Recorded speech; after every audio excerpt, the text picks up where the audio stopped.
선생님, 저는 우리 아이가 초등학생 때는 공부에 스트레스 받지 않고 아이답게 신나게 놀았으면 해서 공부를 억지로 시키지는 않았어요. 이제 중1인데 지금부터 시작해도 늦지는 않겠죠? 아닙니다. 죄송하지만 늦었습니다. 오늘은 선행학습에 대한 이야기입니다. 보통 아이들은 언제부터 선행학습을 시작할까요? 제 경험상 보통 중1에 학원을 다니기 시작하면서 선행학습을 고려하거나 이르면 초등학교 4학년 때부터 시작하는 것 같습니다.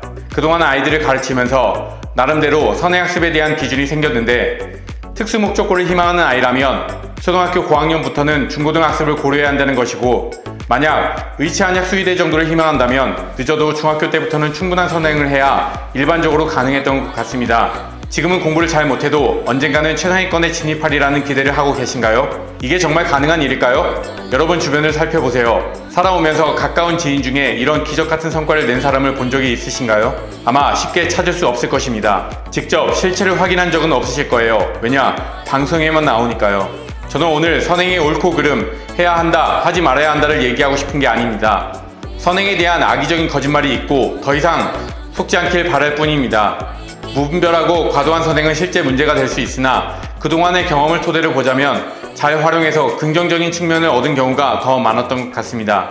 지금부터 재미있는 퀴즈를 하나 내보도록 하겠습니다. 이솝우화에서 토끼와 거북이의 경주에 대해서 알고 계시죠? 누가 이겼나요? 네, 맞습니다. 거북이입니다. 그럼 거북이가 어떻게 해서 이겼나요?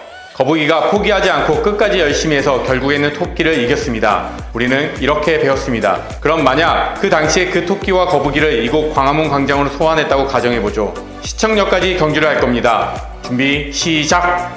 자, 이 경주의 승자는 누구일까요? 이번에도 거북이일까요?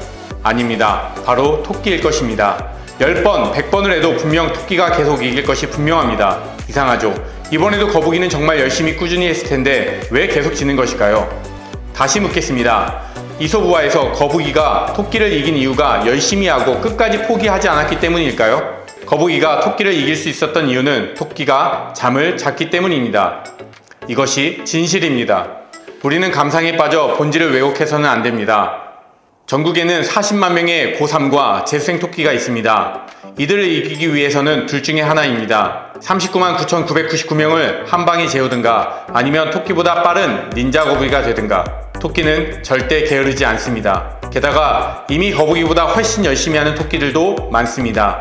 선행학습을 시키는 부모님들이 모두 아이를 학대하는 것이 아닙니다. 제 경험상 아이러니하게도 아이들이 원해서 하는 경우도 상당히 많았습니다. 아이의 부모님 중에는 아이에게 정말 무신경한 부모님들도 많았습니다. 아이를 고려하지 않는 나쁜 선행은 분명 경계해야 합니다. 부모의 역할은 아이의 상태와 역할을 고려해 적절한 도구를 선택하고 양질의 컨텐츠를 선별해서 제공해주는 것이라고 생각합니다. 또한 상황에 따른 완급 조절은 부모로서 가장 필요한 테크닉입니다. 결국 중요한 것은 일찍 시작했느냐, 늦게 시작했느냐가 아니라 올바른 전략과 방법입니다. 일찍 시작할수록 시행착오를 겪을 수 있는 시간을 무시할 수는 없습니다. 그렇지만 조금 늦더라도 괜찮습니다. 지금부터 시간 낭비를 줄이고 명확한 기준을 세워 차근차근 입시에 최적화된 학습 과정을 밟으면 아이들에게 수많은 기회가 있습니다. 입시는 학문도 예술도 아닙니다. 그냥 기술입니다. 프리드리히 하이에크가 이런 말을 했습니다. 지옥으로 가는 길은 선의로 포장되어 있다. 감사합니다.